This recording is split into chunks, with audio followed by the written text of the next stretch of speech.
नमस्कार, सीधी लकीर विद धीरेन्द्र पुंडीर में आप सभी का एक बार फिर से स्वागत है।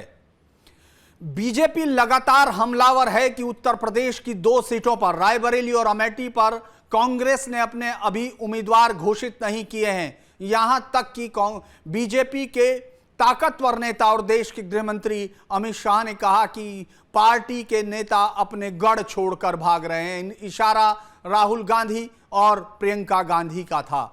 लेकिन क्या बीजेपी ने अपने तमाम उम्मीदवार घोषित कर दिए हैं और आखिर कांग्रेस और समाजवादी पार्टी उस पर इस तरह का हमला क्यों नहीं बोल पा रही है? मैं बात कर रहा हूं केसरगंज सीट की। यानी सीट तो रायबरेली का भी अभी अनाउंस नहीं किया है बीजेपी ने, लेकिन केसरगंज तो वो सीट है जिसमें अगले 2 दिन के अंदर कुछ ही घंटों बाद नॉमिनेशन का समय खत्म हो जाएगा। यानी पार्टी का कैंडिडेट कौन होगा ये 2 दिन के अंदर उसको न केवल घोषित करना बल्कि उसका नामांकन भी कराना होगा, नहीं तो पार्टी वहां से चुनाव नहीं लड़ सकती है। ये वो सीट है जो लगातार पूरे देश में इस वक्त चर्चाओं का विषय है और कारण क्या है वो आप आसानी से समझते हैं, क्योंकि इस सीट पर देश में बाहुबली या कुश्ती फेडरेशन के पूर्व अध्यक्ष बृजभूषण शरण सिंह चुनाव लड़ते रहे हैं। उनका टिकट होगा या नहीं होगा इस पर सवाल है। बीजेपी लगातार अपने टिकट अनाउंस कर चुकी है। उत्तर प्रदेश में 75 सीटों पर लड़ रही पार्टी सिर्फ 2 सीटों पर अभी तक अपने कैंडिडेट घोषित नहीं की है, क्योंकि कैसरगंज में बृजभूषण शरण सिंह पर जो आरोप लगे हैं यौन उत्पीड़न पहलवानों के साथ, उसमें चार्ज फ्रेम होने थे।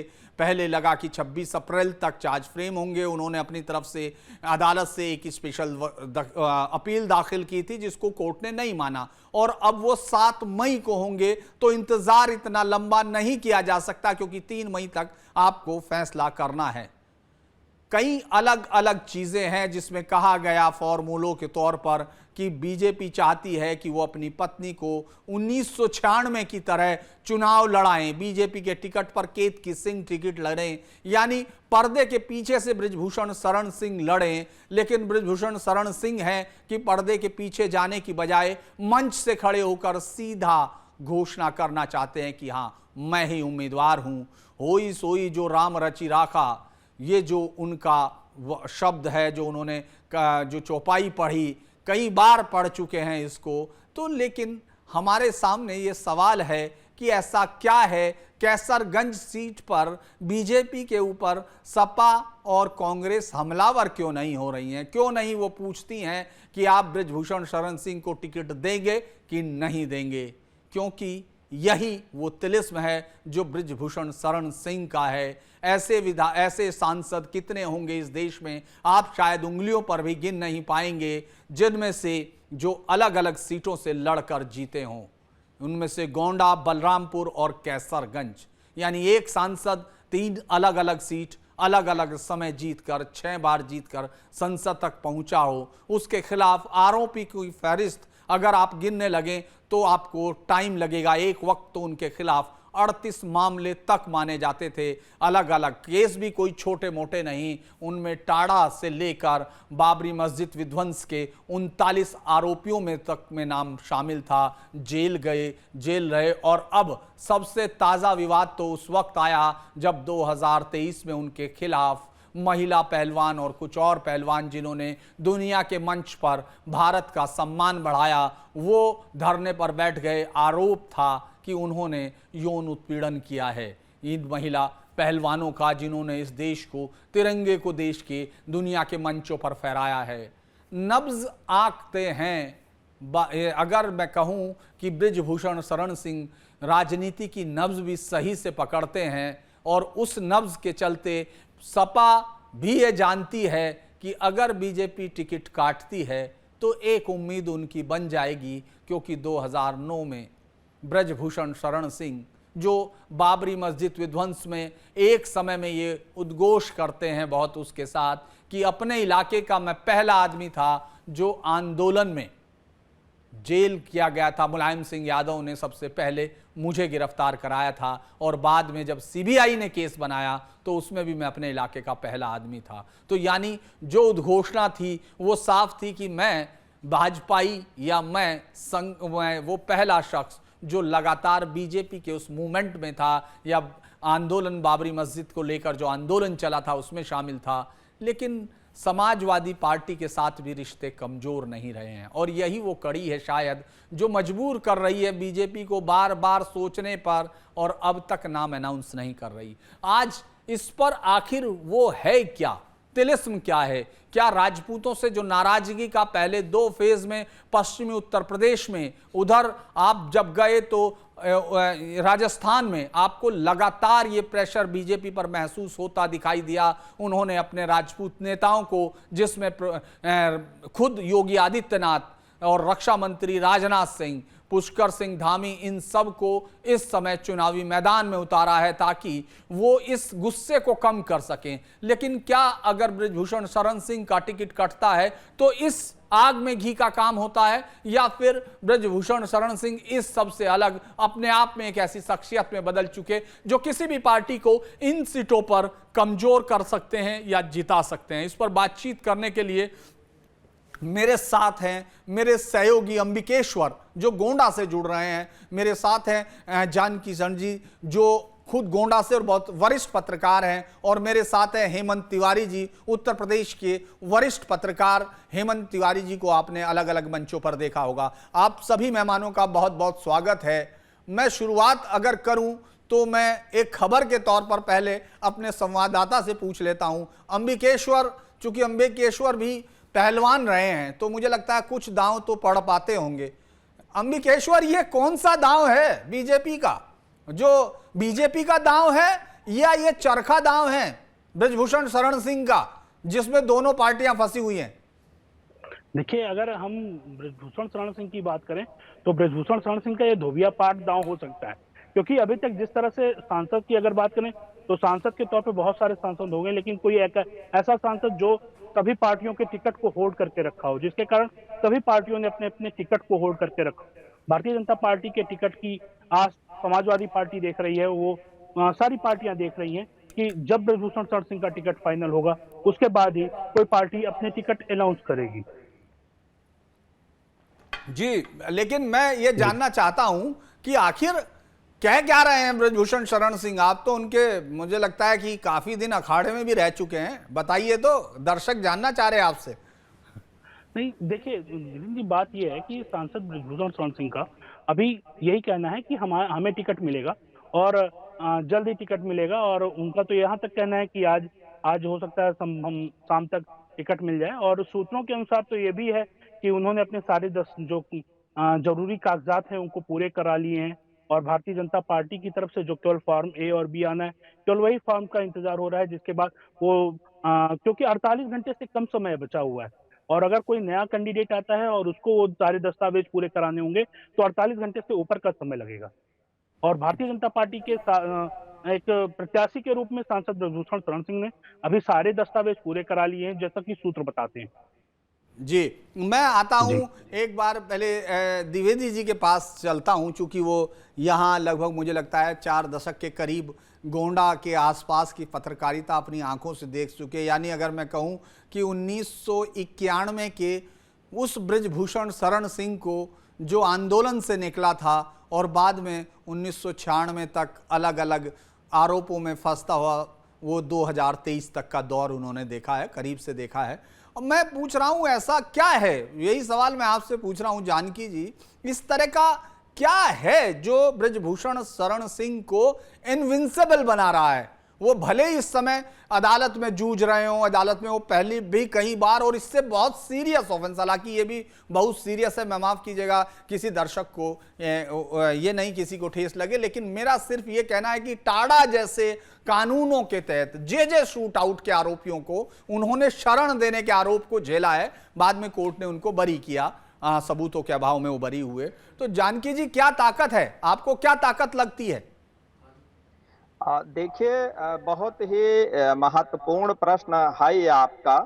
ब्रजभूषण शरण सिंह राम मंदिर आंदोलन के दौरान पहली बार 1991 में चुन करके गोंडा संसदीय सीट से लोकसभा पहुंचे और इसके बाद से केवल एक बार वो चुनाव हारे हैं। अन्यथा की स्थिति में जब वो टाडा में थे तो उनकी पत्नी केतकी सिंह जी को पार्टी ने टिकट दिया और केतकी सिंह गोंडा संसदीय सीट से सांसद निर्वाचित होकर के और लोकसभा पहुंची। इस प्रकार से 1991 से लेकर के 2019 तक हुए संसदीय चुनावों में केवल एक बार ब्रजभूषण शरण सिंह को हार का सामना करना पड़ा है। अन्यथा की स्थिति में चाहे वो गोंडा संसदीय सीट रही हो या बलरामपुर, जिसे आज श्रावस्ती संसदीय सीट के नाम से जाना जाता है, अथवा उसके बाद में वर्तमान में जहां से वो कैसरगंज से चुनाव लड़ करके और जीते हैं, उनका चाहे संसदीय सीट बदलता रहा हो या उनकी पार्टी बदलती रही हो, लेकिन उनकी जो कुवत रही है वो लगातार बढ़ती रही है। और यही कारण है कि उनके बारे में इस क्षेत्र में खास करके देवीपाटन मंडल में उनको अजेय समझा जाने लगा कि ब्रजभूषण शरण सिंह एक ऐसी ताकत बन गए हैं कि वो देवीपाटन मंडल की किसी भी सीट पर जहां से भी वो चुनाव लड़ेंगे वो अपने मैनेजमेंट के बदौलत चुनाव अवश्य जीतेंगे।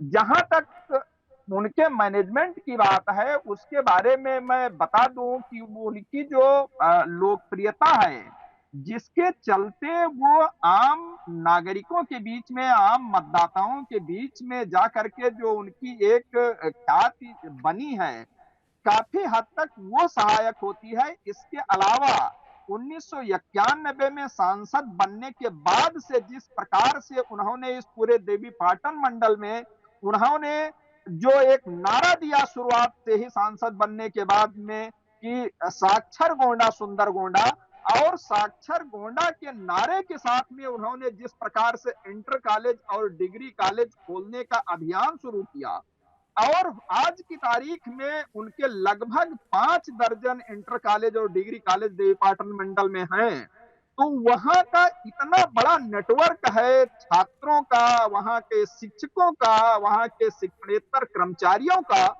तो जब भी कोई चुनाव आता है तो ये सारा उनका जो मैनेजमेंट है वो पूरी तरह से एकजुट होकर के लग करके गांव-गांव पे एक-एक बूथ पर जाकर के एक-एक व्यक्ति तक उनके लोग पहुंच करके और वो चुनाव को उनके पक्ष में बनाने का काम करते हैं। इसी क्रम में एक महत्वपूर्ण बात मैं और जोड़ना चाहूंगा कि 1991 से लेकर के उनके कॉलेज के जितने भी बच्चे पढ़ करके निकले हैं किसी भी कॉलेज में, आज की तारीख में उनके यहाँ एक बाकायदा रजिस्टर मेंटेन है कि प्रति वर्ष इस डिग्री कॉलेज से हर साल इतने बच्चे हमारे यहाँ पढ़ करके पास आउट हुए हैं और वो चले गए हैं, और अगर वो संबंधित संसदीय क्षेत्र के अगर निवासी हैं तो आज भी उनसे संपर्क किया जाता है, उनसे सहयोग मांगा जाता है, उनसे उनके पक्ष में मतदान की अपील की जाती है। और इस प्रकार से उनका जो बूथ प्रबंधन है, जो मैनेजमेंट आप कह सकते हैं, उसके बदौलत वो एक अजेय सा साबित हो रहे हैं। जी मैं हेमंत जी के पास जाता हूं।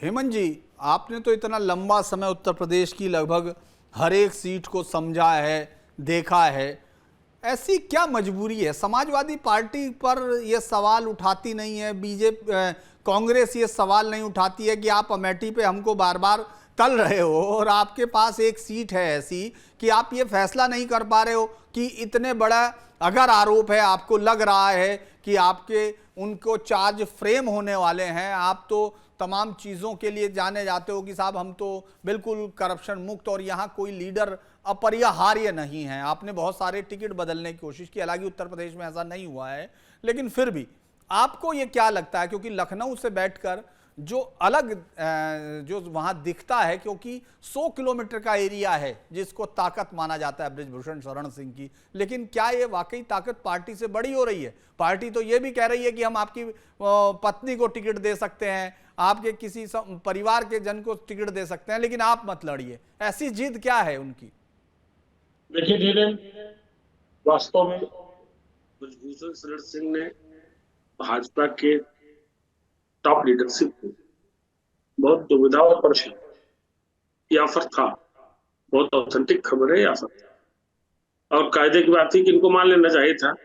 लेकिन ब्रजभूषण शरण सिंह के जब आप व्यक्तित्व और कृतित्व पे जाएंगे, इसके बारे में भी जानकी शरण जी वगैरह बता रहे हैं, तो ब्रजभूषण कोई रॉबिन हुड नहीं है गोंडा, और ब्रजभूषण इतने शक्तिशाली भी नहीं है बिना उनके गोंडा में काम न चले।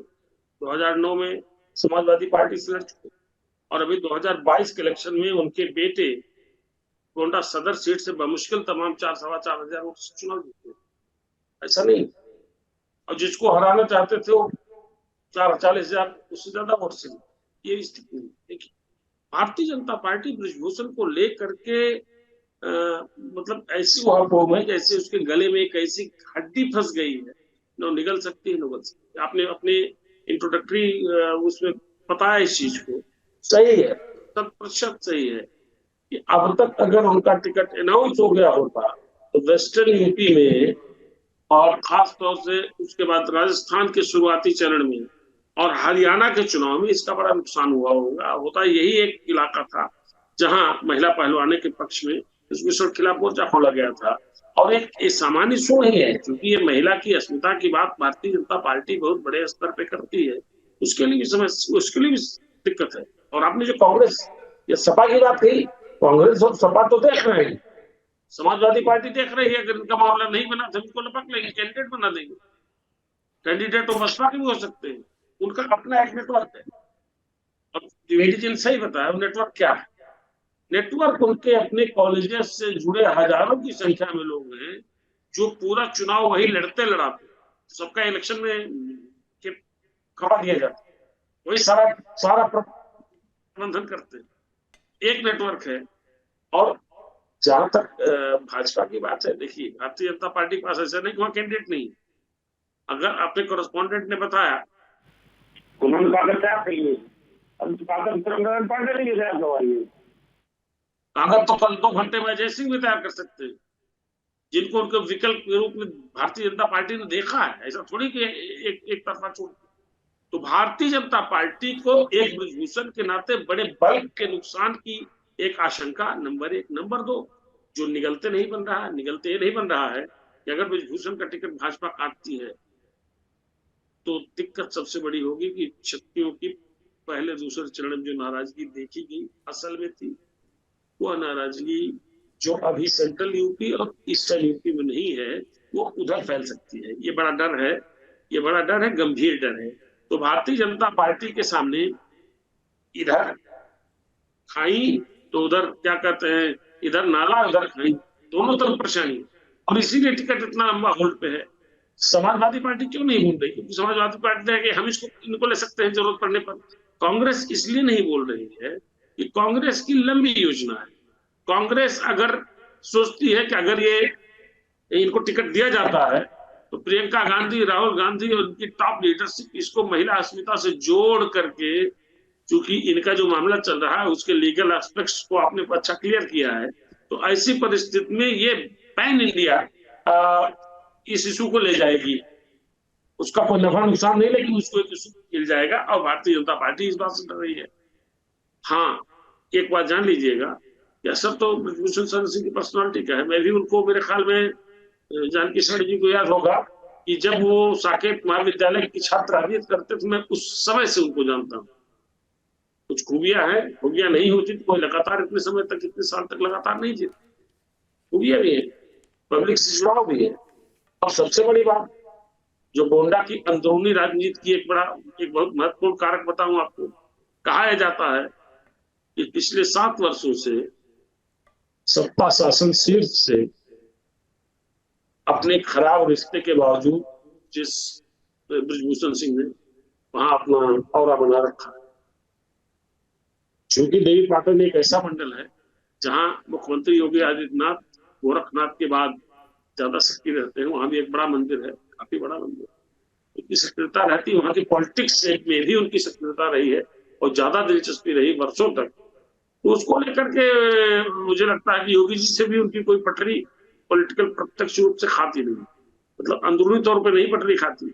अब बाकी हो सकता है नमस्ते सलाम होता रहे, क्योंकि बहुत बार देखा गया है कि मुख्यमंत्री जी गए हों गोंडा और उसके कार्यक्रम में ब्रजभूषण सिंह कई बार ऐसा हुआ कि दिखे न हो। तो ऐसी परिस्थिति में अगर उन्होंने अपनी कॉन्स्टिट्यूंसी पर थोड़ा काम किया है तो भारतीय जनता पार्टी के सामने खाली एक सीट का सवाल है। इधर भी नुकसान कई सीटों का हो सकता है अगर दिया तो, अगर नहीं दिया तो इधर ईस्टर्न यूपी और सेंट्रल यूपी की कई सीटों का छत्रियों का नाराजगी, छत्रियों की नाराजगी उसको झेलनी पड़ सकती है। तो भारतीय जनता पार्टी कैलकुलेशन कर रही है, आकलन लंबे समय तक चल रहा है। ये ऑप्शन भी दिया गया जो था कि अपनी पत्नी को लड़ा दीजिए चुनाव, अपने बेटे को भी लड़ा सकते हो आप, एमएलए है, बाई इलेक्शन में हो जाएगा। कई ऑप्शन थे और एक बड़ा वर्ग है जो इनके टिकट का विरोध भी कर रहा है।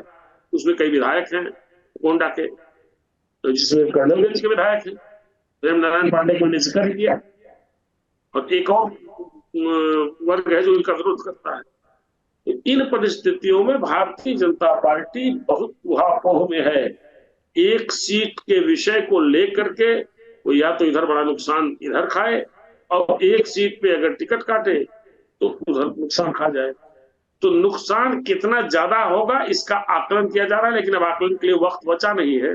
मेरे ख्याल में कल आखिरी दिन इनको टिकट को क्लियर करना पड़ेगा, चाहे ब्रजभूषण सिंह समझा। अब ब्रजभूषण सिंह जान रहे हैं हमारे पास ऑप्शंस हैं, इसलिए वो भी एकदम पूरे दबंगई से पूरे क्षेत्र में टहल रहे हैं। जैसे कैंपेन होता है, इलेक्शन कैंपेन होता है, पूरा उस तरीके से कर रहे हैं, मिल रहे हैं। और एक आश्चर्यजनक बात बता दूं, अभी 4-5 दिन पहले मैं 2 तस्वीरें देख रहा था जिसमें बहुत से मुस्लिम वर्ग के लोग थे, उनके बीच में भी वो लोग उनका सम्मान कर रहे थे। तो इसको भी एक दृष्टि से इसके भी इशारे समझे जा सकते हैं। जी अंबिकेश्वर, अगर वो ऐसा मतलब वो बहुत दबंग छवि के हैं, सब चीज़ें हैं, लेकिन पार्टी तो उनके परिवार के लोगों को कह रही है कि आप उनको लड़ा सकते हैं। आप जब उनसे बात करते हैं तो वो इस ऑप्शन पर क्या बोलते हैं? उनको क्या लगता है कि नहीं, मैं परिवार का नहीं लड़ेगा, मैं ही लड़ूंगा? ऐसा जिद क्यों है? क्योंकि केतकी रह चुकी हैं, उनका बेटा विधायक है, ऐसा क्या है? जब अभी बात हुई थी सांसद ब्रजभूषण शरण सिंह से, उन्होंने हम लोगों से स्पेशल तौर पे बात की थी और उन्होंने बताया था कि जो है पार्टी की तरफ से अभी तक हमें कोई ऐसा भी इशारा किसी बड़े नेता की तरफ से नहीं मिला है कि जो है हमारे बेटे को या हमारी पत्नी को चुनाव में लड़ाया जाए। खुद ब्रजभूषण शरण सिंह बोल रहे हैं कि हम ऐसा किसी ने नहीं कहा है और हम खुद लड़ेंगे, क्योंकि मेरी गलती क्या है, मेरा टिकट क्यों कटेगा, मैंने कौन सा ऐसा पार्टी के गाइडलाइन से अलग काम किया है, साइडलाइन मतलब क्या ऐसा किया जो मेरा टिकट काटेगी पार्टी? आखिर और लोगों को भी तो टिकट मिला है। तो एक ये बहुत बड़ी बात है। और जैसा द्विवेदी जी ने कहा कि 91 से जो सांसद ब्रजभूषण शरण सिंह ने विद्यालय खोले हैं, जिनमें कई डिग्री कॉलेज और इंटर कॉलेज हैं, उसमें कई पूर्व छात्र हैं, पूरी समरी बनती है, पूरा एक नेटवर्क है सांसद ब्रजभूषण शरण सिंह का, चाहे वो गोंडा हो, चाहे बलरामपुर हो, चाहे बहराइच हो और चाहे वो श्रावस्ती हो। कई छात्र जो 91 से पढ़ते चले गए, उनका पूरा हिजरा जो तैयार होता है, फिर उनसे प्रतिवर्ष संपर्क होता है, जिस तरह से प्रतिवर्ष आयोजन होते हैं प्रतियोगिताओं के नाम पर, उसमें कई तरह के पुरस्कार, वो भी एक तरह से वो पूरा जो नेटवर्क है वो उनके लिए काम कर रहा है। तो ये एक बहुत बड़ा कारण है जिसके कारण सभी पार्टियां सोच रही हैं, वो पूरा एक वोट बैंक है उनका। जी, और 1979 में उन्होंने छात्र संघ का चुनाव, साकेत विश्वविद्यालय जो है वहाँ, साकेत विद्यालय जो अयोध्या में है, वहाँ से शुरू किया था। उसके बाद वो गन्ना समिति के डायरेक्टर के तौर पर लड़े। एमएलसी का चुनाव भी उन्होंने लड़ा था 88 में, शायद जहाँ तक मुझे याद आता है 14 वोटों से वो हार गए थे। लेकिन उसके बाद फिर उनके पास जब गोंडा में रथ यात्रा निकली, वो जो आडवाणी साहब की रथ यात्रा थी, उसके गोंडा प्रभारी वही हुआ करते थे, यानी रिश्ता तो उनका बहुत पुराना है। लेकिन जानकी जी, आपकी बात मैंने सुनी कि उनके पास उन्होंने साक्षर गोंडा, साक्षर वो तमाम चीजें की, लेकिन ये सब तो उनका अपना वैभव भी बढ़ाता है। उनके पास जेट हैं, लोग कहते हैं प्राइवेट, उनके पास हेलीकॉप्टर हैं, बल्कि वो पहला ही मुझे लगता है ऐसे सांसद होंगे जिनके जो है हेलीकॉप्टर में उनके मतदाता घूमते हैं, ऐसा मैंने लोग जो बताते हैं। तो मतलब आपको ऐसा उनके अंदर अलग क्या है, क्यों अलग अलग सीट से जीत सकता है ये शख्स? जब हम लोग बात करते हैं कैसरगंज की या तमाम की, 14% ब्राह्मण वोट है, क्षत्रिय तो वहां आधे ही हैं उनके, इसके बावजूद वहां से वो इनविंसिबल हैं 91 से 91 से, अलग अलग सीट पर भले ही है। लेकिन आप ये उनके अंदर ये क्या मतलब क्या वजूहत आपको लगती है? क्योंकि ये तो मैं मानता हूं प्राइवेट कॉलेज खोले हैं, अपने कॉलेज हैं, कोई भी मतलब बिजनेसमैन कर सकता है कि भाई साहब मैं मेरे कॉलेज खोल रहा हूं, पैसा मेरे पे आएगा, लेकिन मैं साक्षर कर दूंगा शहर को।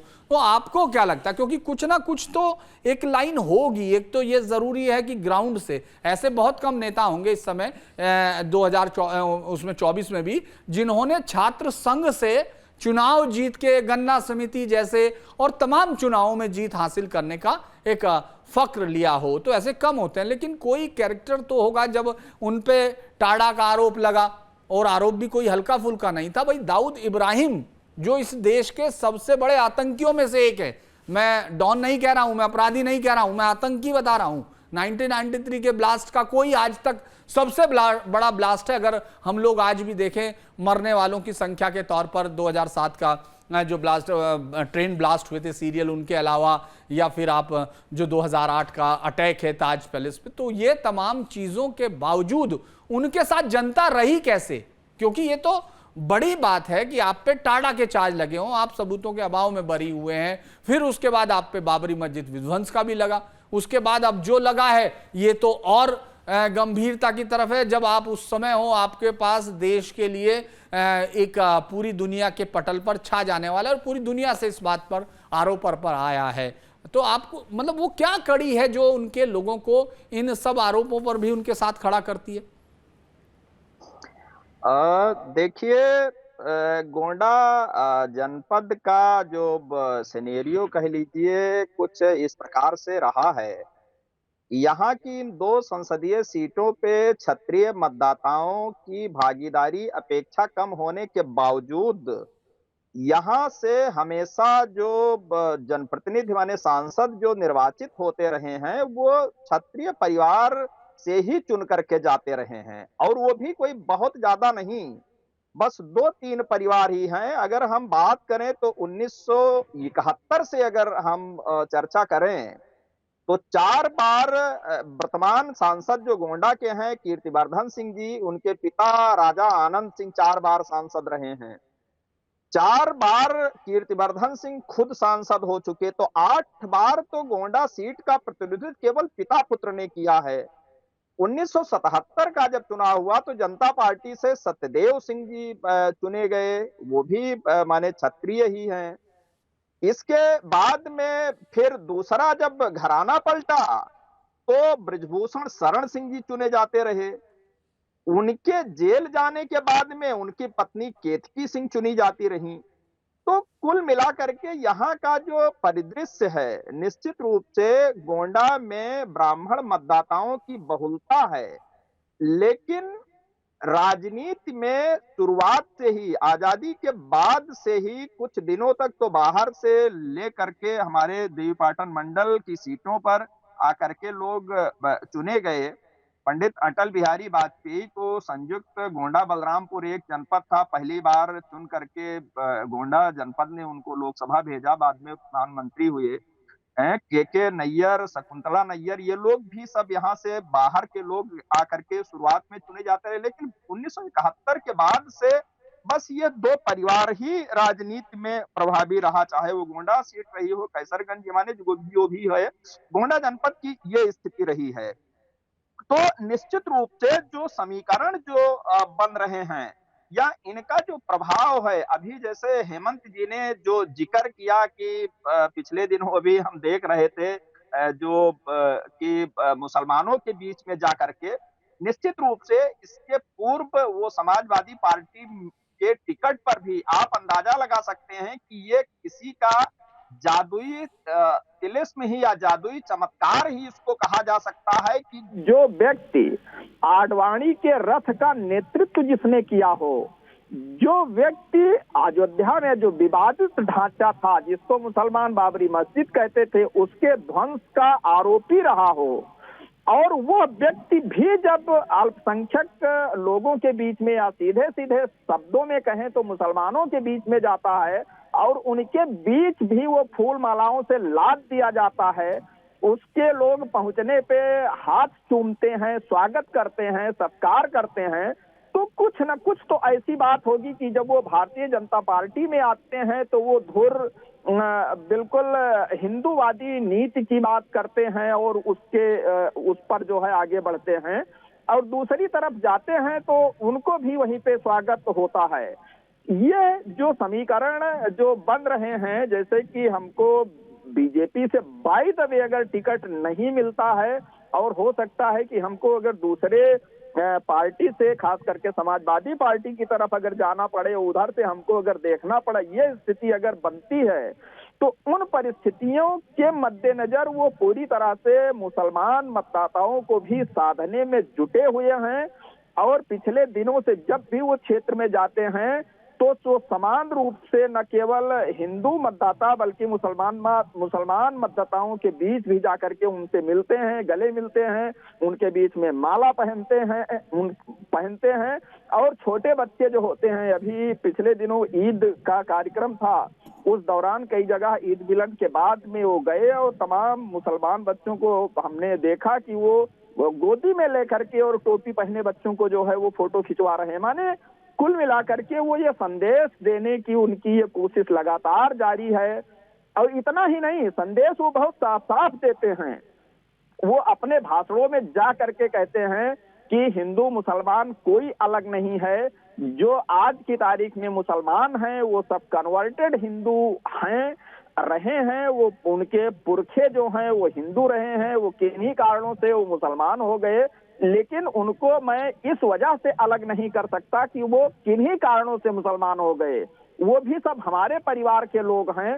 तो जब वो इस प्रकार से बातें करते हैं तो फिर उनके बीच में निश्चित रूप से घुलना मिलना और थोड़ा सा मिक्सअप होना स्वाभाविक हो जाता है।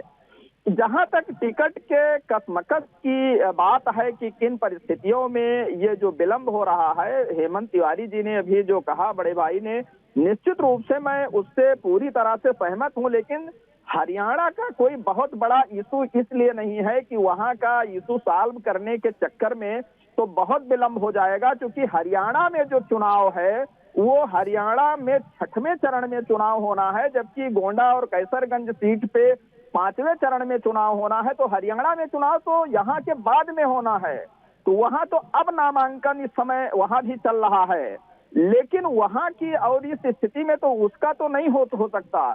दूसरी तरफ जहां तक राजस्थान की बात है, तो राजस्थान में तो पूरे राजस्थान की सभी सीटों पर केवल पहले और दूसरे चरण में चुनाव होना था और दोनों चरण के मतदान संपन्न हो चुके, तो अब वहां जो होना था वो भी हो गया।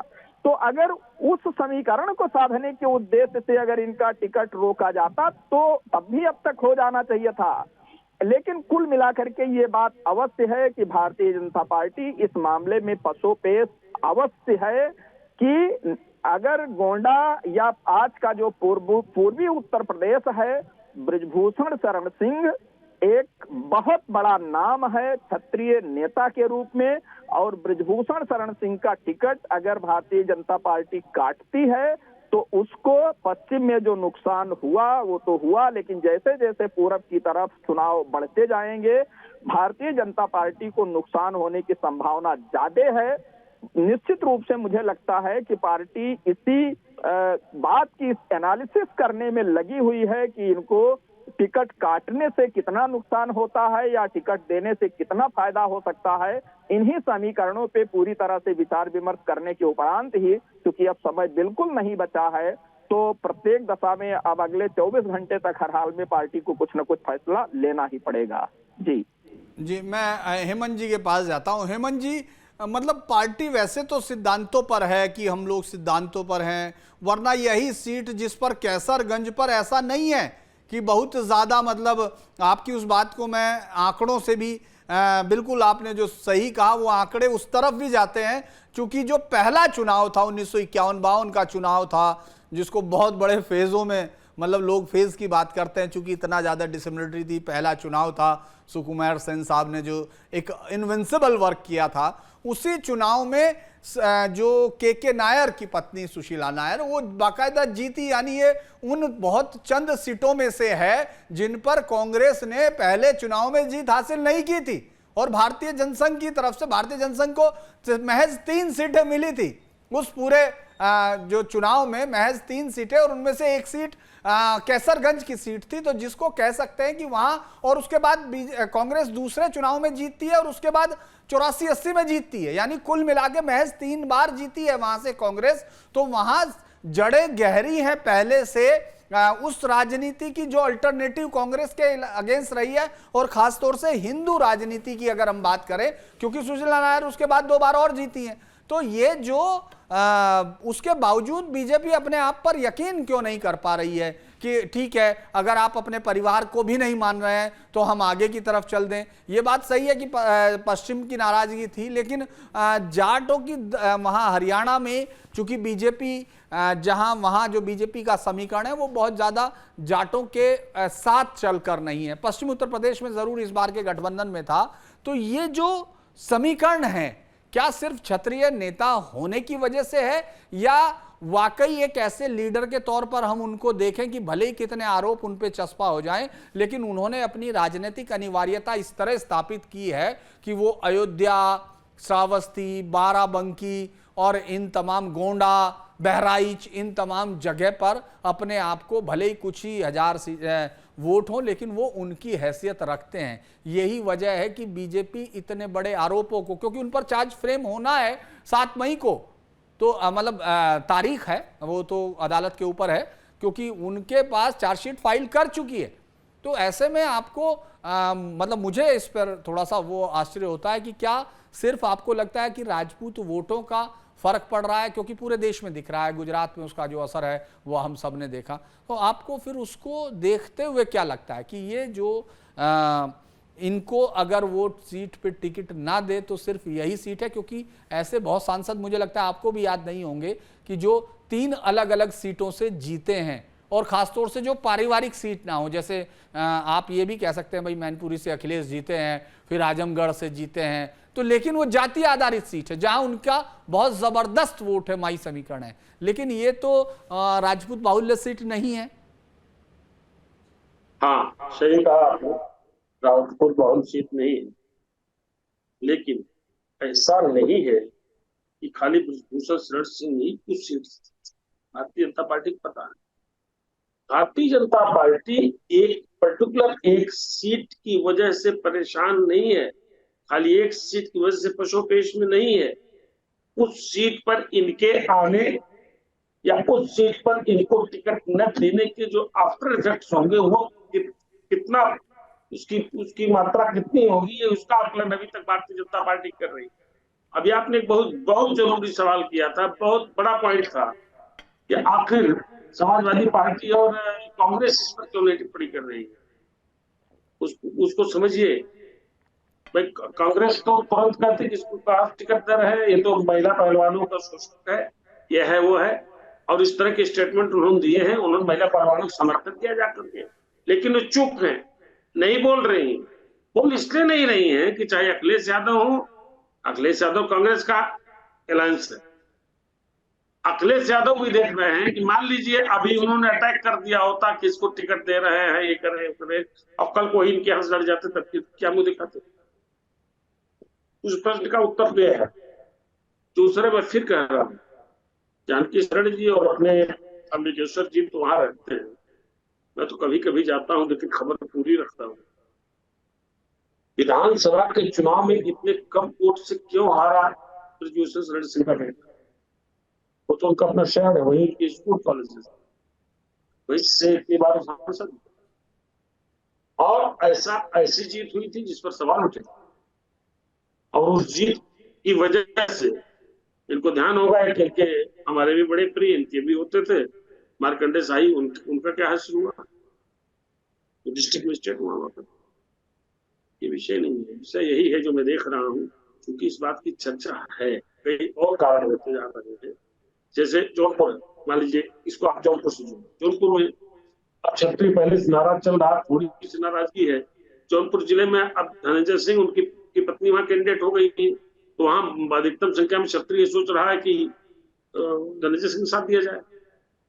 आप इसको समझिएगा।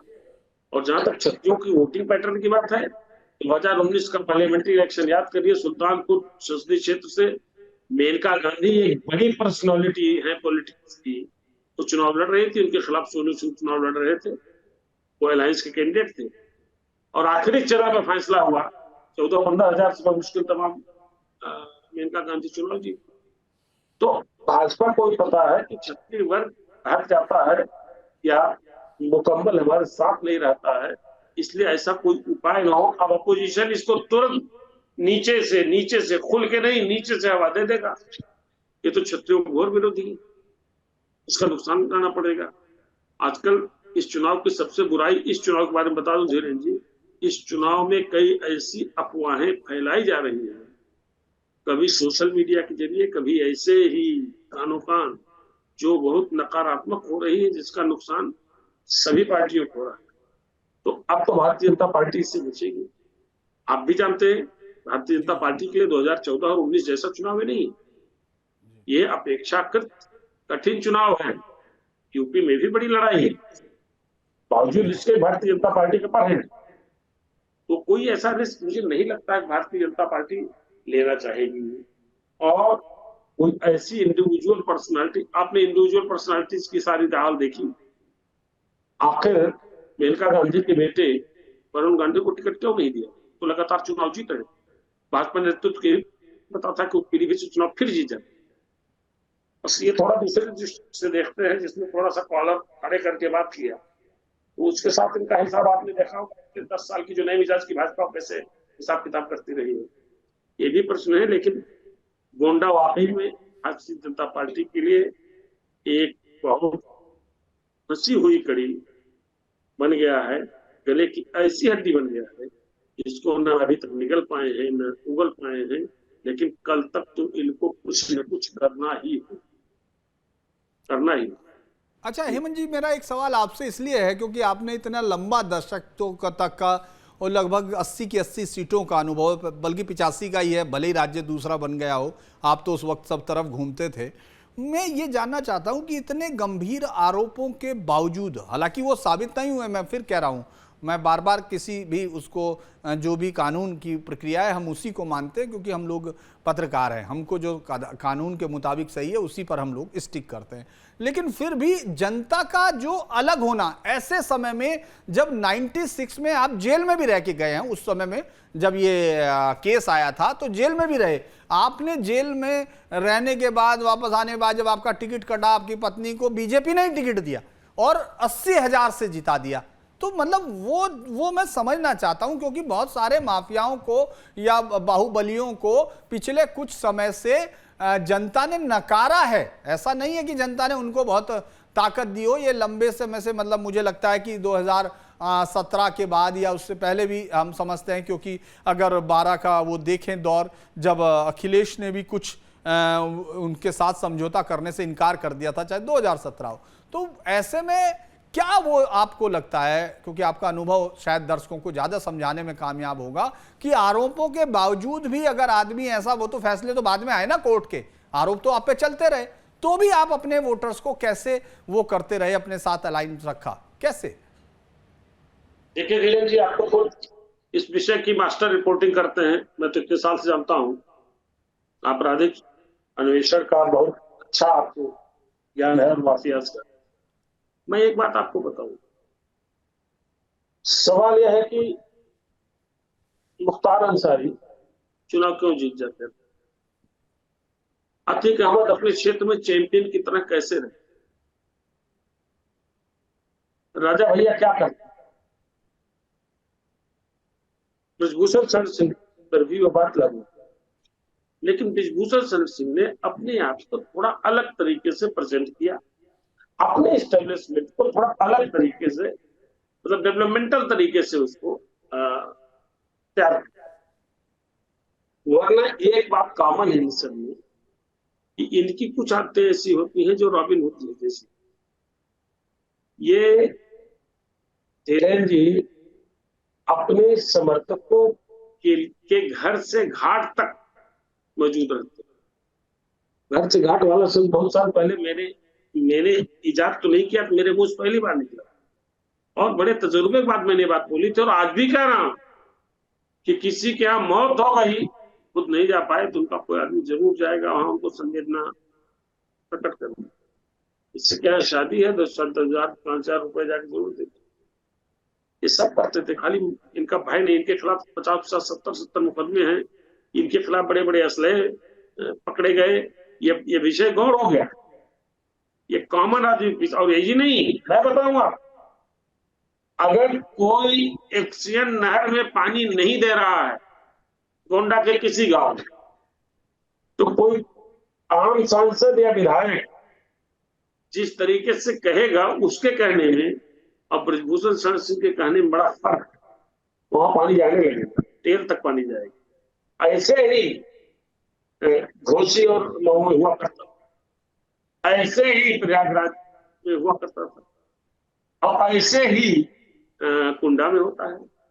वहां पब्लिक को दिक्कत नहीं होती, इतनी बात तो है। ये इनकी मॉडस ऑपरेंडी ये रही है, और इनके नाम की ख्यात या कुख्यात इस प्रकार की रही है कि जिन अफसरों से जनता का सीधे सरोकार होता है, बीएसए हुए, डीआईओएस हुए, एसपी हुए, डीएम हुए, या और विभागों के सीएमओ हुए, इन्हीं से काम होता है। रेवेन्यू हुए, तहसीलदार हुए, एसडीएम हुए।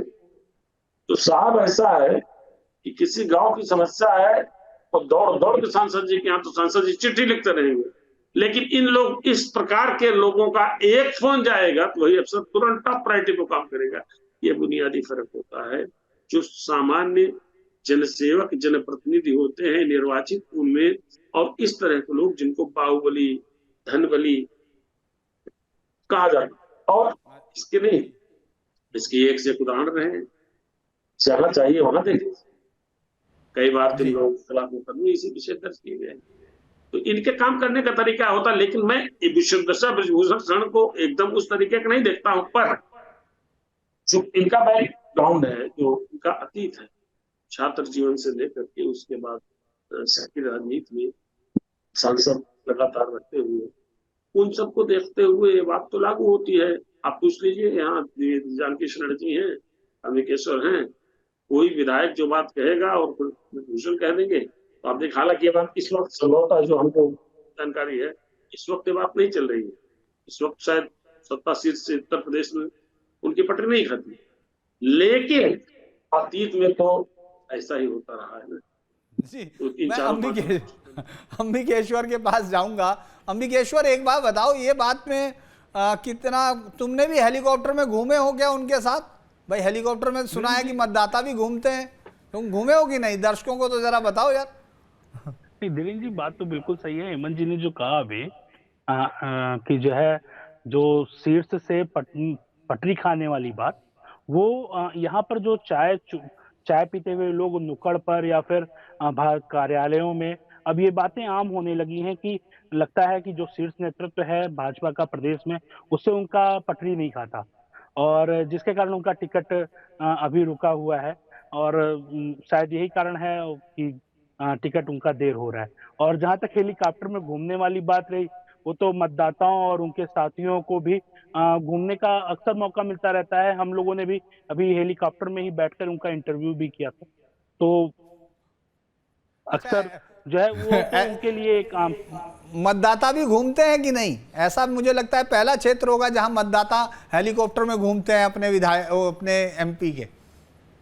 जो उनके समर्थक होते हैं धीरेन्द्र जी, वो तो उनके साथ, चूंकि उनके कई कॉलेज हैं, चाहे वो बाराबंकी हो, बस्ती हो, अन्य कई जनपदों में भी उनके कॉलेज हैं, तो वहां वो अपने हेलीकॉप्टर से ही जाते थे चुनाव से पहले। तो उनके साथ जो उनके समर्थक होते थे, वो भी उनके साथ उसी हेलीकॉप्टर में ही बैठ के जाते थे। अच्छा जानकी जी, मैं एक सवाल जानना चाहता हूं कि क्या राजपूत, अगर इनको टिकट नहीं मिलता है या इनके परिवार को नहीं मिलता है, तो क्या आपको लगता है कि राजपूत खिलाफ हो सकता है? ये रिस्क लेने में पार्टी को दिक्कत आ रही है? जी बिल्कुल हो सकता है। मुझे लगता है कि बृजभूषण शरण सिंह ने पूर्वी उत्तर प्रदेश में अपने को एक राजपूत नेता के प्रभावी राजपूत नेता के रूप में अपने को स्थापित किया है। और यही कारण है कि पिछले दिनों चुनाव से पहले जो पश्चिमी उत्तर प्रदेश में जहां पहले और दूसरे चरण में अब तक चुनाव हो गए हैं, वहां का जो राजपूत समुदाय है वो एकजुट होकर के बैठक करके और इस प्रकार से उन लोगों ने प्रस्ताव पारित किया है कि हम लोग भारतीय जनता पार्टी का विरोध करें। निश्चित रूप से अगर बृजभूषण शरण सिंह का टिकट काटा जाता है तो जिस प्रकार से उनके समर्थक आते हैं, मिलते हैं और वो बल्कि इस बात को बहुत बेहतरीन तरीके से प्रस्तुत भी करते हैं सोशल मीडिया के माध्यम से। उनकी जो सोशल मीडिया की टीम है वो बहुत बेहतरीन तरीके से, माने दूसरे राज्य से भी अगर कोई आ करके और गुलदस्ता भेंट करता है तो उसकी भी फोटो बहुत कायदे से ट्विटर पर और दूसरे सोशल मीडिया अकाउंट पर पोस्ट करके ये बताने की कोशिश की जाती है कि दूसरे राज्यों के दूसरे जनपदों और मंडलों के लोग भी हमारे समर्थन में साथ खड़े हैं। और अगर हमारा टिकट काटा गया तो निश्चित रूप से भारतीय जनता पार्टी को कई सीटों पर नुकसान का सामना करना पड़ेगा। और इसका मुझे लगता है कि भारतीय जनता पार्टी इस बात की एनालिसिस कर रही है और जो टिकट देने में जो विलंब हो रहा है, अभी हेमंत जी ने भी जिस बात की चर्चा की उसमें यही है कि निश्चित रूप से वो गुणा भाग लाभ हानि का ब्यौरा जो है वो खंगालने में पार्टी लगी हुई है कि इससे हमको क्या लाभ हो सकता है, क्या नुकसान हो सकता है।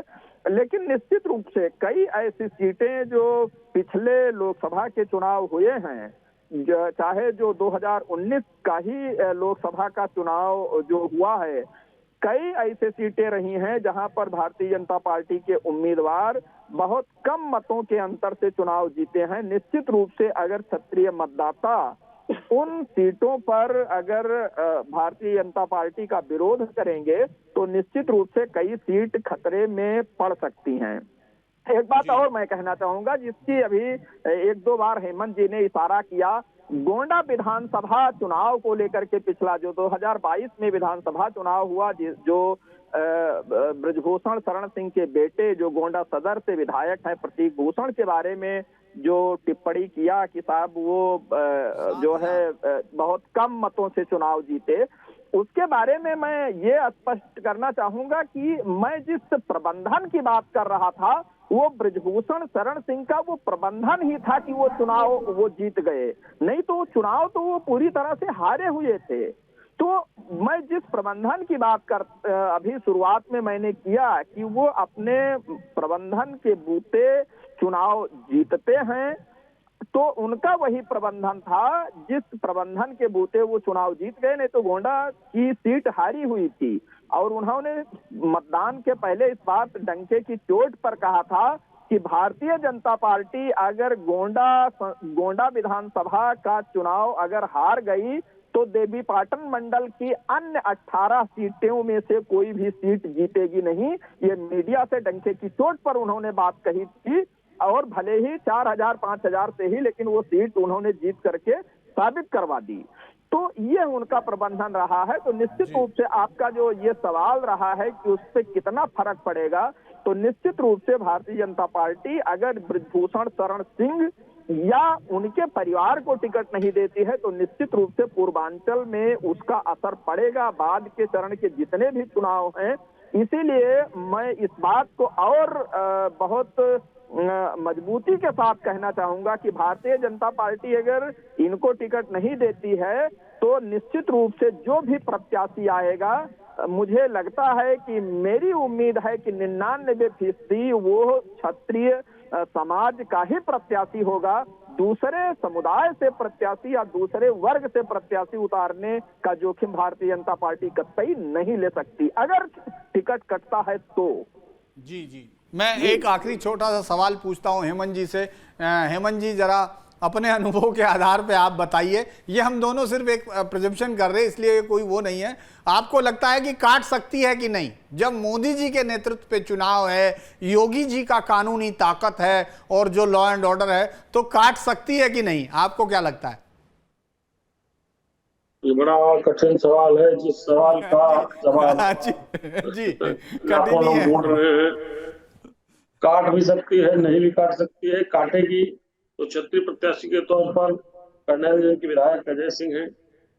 जब इनके सुपुत्र जो जानकी शरण जी इतना विस्तार से बता रहे हैं वहां पिछले विधानसभा चुनाव का, जब इनके सुपुत्र प्रतीक भूषण सिंह 4-4.5 हजार वोट से जीते थे, जी शायद तब 7,000 कर्नेलगंज से अजय सिंह द्विवेदी जी कितनी मार्जिन थी? 40,000 के ऊपर थी क्या? हाँ, 5-5.5 के आसपास था भाई साहब। नहीं, कर्नेलगंज में अजय सिंह की मार्जिन कितनी थी? हाँ, उनका तो बहुत लंबा अच्छा मार्जिन था, उनका तो बहुत अच्छा मार्जिन था, और तब बहुत अच्छा मार्जिन था। एक लाइन सुनिएगा। और उनका सुनिए, उनका मार्जिन उतने नहीं, उनका मार्जिन तो उन परिस्थितियों में था जो कर्नलगंज में भी 1991 के बाद से 2 ध्रुव जो हुआ करते थे, मालूम है ध्रुव, वो दोनों ध्रुव जब एक हो गए, इसके बावजूद जो मैं वही कह रहा हूँ, लल्ला भैया और योगेश प्रताप 2 घराने इकट्ठा हुए बरसों बाद, उसके बावजूद वो जीते। और सुनिएगा, ब्रजभूषण शरण सिंह पर यह भी इल्जाम लगा कि वो भी चाहते हैं कि अजय सिंह न जीते, उस परिस्थितियों में जीते। तो ऐसा है, भारतीय जनता पार्टी के पास उम्मीदवारों दावेदारों की कमी नहीं, लेकिन वो बड़ा नुकसान कैसे बचाया जाए, उसी वजह से इतना विलंब हुआ। लेकिन अब कल तक तो पर्दा खोल ही जाएगा, देखा जाता है धीरेन्द्र जी। पर कल के बाद हम लोग फिर बैठेंगे एक बार। ठीक है, हम लोग फिर दोबारा बैठेंगे। आप सभी जुड़े उसके लिए बहुत बहुत धन्यवाद। अब मैं वापस ब्रजभूषण शरण सिंह का थोड़ा सा आप लोगों को ये बता दूं, दर्शकों को, कि 1979 में उन्होंने शुरुआत की साकेत विद्यालय में छात्र संघ का चुनाव जीतकर। उसके बाद फिर वो उसके बाद उन्होंने 1987 में चुनाव जीता, गन्ना समिति का 88 में, एमएलसी का चुनाव हारे बहुत कम मतों से। 91 में 90 में चूंकि आडवाणी की रथ यात्रा के प्रभारी थे, तो 1991 का चुनाव उन्होंने गोंडा से जीता बड़े बेहतर तरीके से। उसके बाद वो चुनाव 96 का नहीं लड़ पाए, क्योंकि उनके ऊपर जे शूट आउट के जो दाऊद इब्राहिम का बहुत ही मुंबई में बहुत बड़ा शूट आउट जिसको कहा जाता है जे हॉस्पिटल का, उसके जो हत्यारे थे उनको शरण देने के आरोप में उन पर टाड़ा लगा, तो जेल में गए और उसके बाद उनको टिकट नहीं मिला। उनकी पत्नी ने 1996 का टिकट जीता।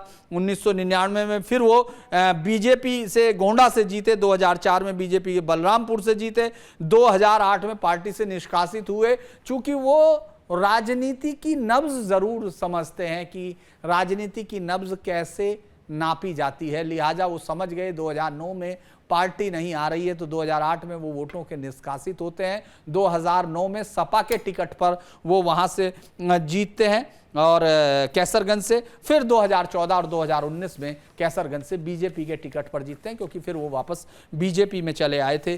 तो ये बात साफ है कि हरियाणा के चुनाव में हो सकता है जाट वोट उनके अगेंस्ट में हो या उस सब का इस्तेमाल राजनीतिक पार्टियां कर सके, लेकिन बीजेपी के लिए सबसे बड़ी समस्या यह है कि अगर वो टिकट काटती है ब्रजभूषण शरण सिंह का, तो एक बड़ा वोट बैंक है जो अयोध्या से लेकर श्रावस्ती, बलरामपुर और तमाम जगह बहराइच तक है, और वहां वो एक काफी बड़ी ताकत में है। उन सब का अगर सपा टिकट दे देती है तो इस खेल में फिर बीजेपी कहीं ना कहीं पिछड़ती दिखेगी, और जो गुजरात से शुरू हुआ क्षत्रियों का गुस्सा है वो यहां तक आएगा। यानी इस बार जो उनकी ताकत है कैसरगंज में ब्रजभूषण शरण सिंह की, वो उनकी रक्षा नहीं कर रही है, बल्कि राजपूतों के गुस्से का वो भूत जो अब बीजेपी को सब तरफ दिख रहा है, वो ज्यादा उनकी टिकट के लिए एक शील्ड बनता हुआ दिख रहा है। लेकिन अगले कुछ घंटे इस बात का फैसला कर देंगे कि आखिर बीजेपी ने किस तरफ जाने का फैसला किया है, ब्रजभूषण सिंह को अपनी ही टिकट पर जिताकर संसद में बैठाने का, या फिर वहां अपने वोटों को अपने से दूर कर भी अपना एक नया फैसला करने के लिए। तो आज सीधी लकीर विद धीरेन्द्र पुंडीर में बस इतना ही। कल फिर किसी और इशू पर मुलाकात होगी, तब तक के लिए नमस्कार।